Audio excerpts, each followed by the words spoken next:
আমি শুধু আল্লাহর কাছে এইটুকুই প্রার্থনা করতেছিলাম, আল্লাহ তুমি আজকের মতো শুধু আমারে বাঁচায় দাও, আজকের মতো তুমি আমাকে বাঁচায় দাও আল্লাহ, তুমি আমাকে মানে আমার জীবন ভিক্ষা চাইতেছি আল্লাহর কাছে। আমরা তো অ্যাটলিস্ট মানুষ, পশুর মতো না। ফোন ইউজ করতে গেলে আমার সেই শব্দগুলো কানে বাসে যে এত রিকোয়েস্ট, বাবা আমার ছেলেটা কি বেঁচে আছে, তুমি শুধু এইটুকু বলো কি বেঁচে আছে। আমার একটা স্মৃতির কথা আমি বলি। আমি 18 তারিখে যেদিন আজমপুরে যাই আন্দোলন করতে, তখন আজমপুরের নবাব হাবিবুল্লাহর ওদিক থেকে ছাত্রলীগের কিছু ছেলেপেলেরা আসছিল। তো আমি ওদেরকে প্রতিহত করার জন্য আমি পিছন দিয়ে, আজমপুরের পিছনের যে রোডটা আছে ওই রোড দিয়ে আমি ঢুকি। হঠাৎ করে দেখি আমার পিছনে কয়েকজন ছাত্রলীগের কর্মী, ওদের হাতে রড হকি স্টিক ছিল। ওরা আমাকে একটা বাড়ি মারে, প্রথমে পিঠের মধ্যে দাগ আছে আমার এখনও, পিঠের মধ্যে বাড়ি মারে, আমি সাথে সাথে পড়ে যাই। আমরা এখানে 3 জন ছিলাম স্টুডেন্ট, আর বাকি সবাই ছিল ছাত্রলীগে। তো পড়ে যাওয়ার সাথে সাথে একজন আইসা আমাকে মানে রড টাইপের ছিল, স্টিল টাইপের মোটা লাঠিগুলো, এগুলো দিয়ে একটা বাড়ি মারে। আমি আমার হাত দিয়ে প্রতিহত করি, আমার হাতটা মানে ভাঙা যাওয়ার মতো অবস্থা, মানে মনে হইতেছিল আমার জীবনটা ওইখানেই শেষ। আমি শুধু আল্লাহর কাছে এইটুকুই প্রার্থনা করতেছিলাম, আল্লাহ তুমি আজকের মতো শুধু আমারে বাঁচায় দাও, আজকের মতো তুমি আমাকে বাঁচায় দাও আল্লাহ, তুমি আমাকে মানে আমার জীবন ভিক্ষা চাইতেছি আল্লাহর কাছে।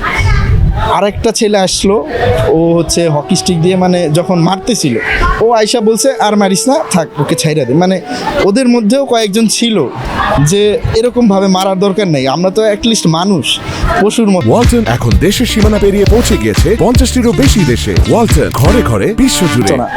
তো আমি ওকে ধাক্কা মারলাম, ধাক্কা মেরে আমি যখন দৌড় দিছি, এক দৌড়ে আমি বিএনএস সেন্টার গেছি।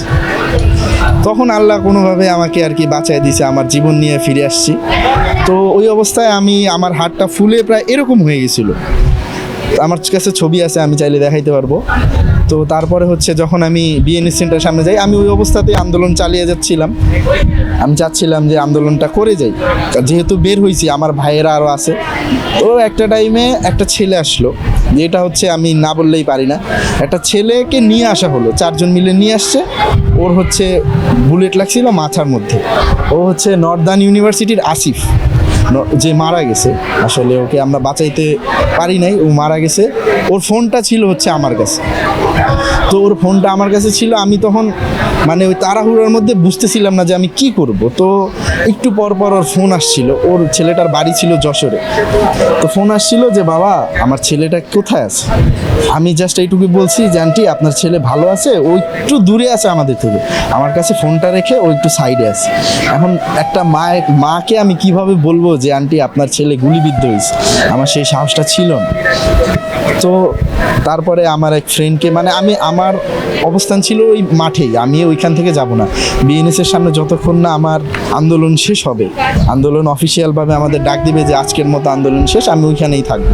তো ওই ফোনটা আমার কাছেই ছিল। ওইটার মধ্যে ওর বোন ফোন দিছে, ওর বোন উত্তরায় ছিল। তো আমাকে ফোন দিয়ে জিজ্ঞেস করতেছে, মানে একটা টাইমে আমি বলতে বাধ্য হয়েছি ও গুলিবিদ্ধ হয়েছে, ও হাসপাতালে নেওয়া হয়েছে ওকে। আমি এটাও জানতাম না যে ওকে কোন হসপিটালে নেওয়া হয়েছে। তো তারপরে তখন তো ইন্টারনেট সব অফ ছিল, টোটালি অফ ছিল। তো আমরা তখন আমার ফ্রেন্ড সার্কেল যারা আছে ওরা ভাগ ভাগ করে বিভিন্ন হসপিটালে যায়। তারপরে কুইতমট্রি হসপিটালে ওকে পাওয়া যায়, কিন্তু ডাক্তার ওকে মৃত ঘোষণা করে। তারপরে ওর বোন ফোন দিছে, ভাইয়া তুমি জাস্ট এইটুকু বলো আমার ভাই বেঁচে আছে কিনা। আমার আসলে বলা সাহস হয় নাই ফোনের মধ্যে যে আপনার ভাই তো আর বেঁচে নাই। আমি ওনাকে বলছি, আপু আমি তো আপনার ভাইকে পাইছি, উনি হসপিটালে, কুইতমট্রি হসপিটালে আছে, নর্দার্ন ইউনিভার্সিটির আসিফ, আপনি এইখানে আসেন। তো ওইখানে যাওয়ার পরে ওনার দুলাভাই ছিল, ওনার আপু আসছে। মূলত ওরাই ঢাকায় ছিল, ও ঢাকায় ব্যাচেলর পড়াশোনা করতো। তো ওর মা বাবা ফোন দিছে, তারপর আমি আর কোনো ফোনই ধরি নাই।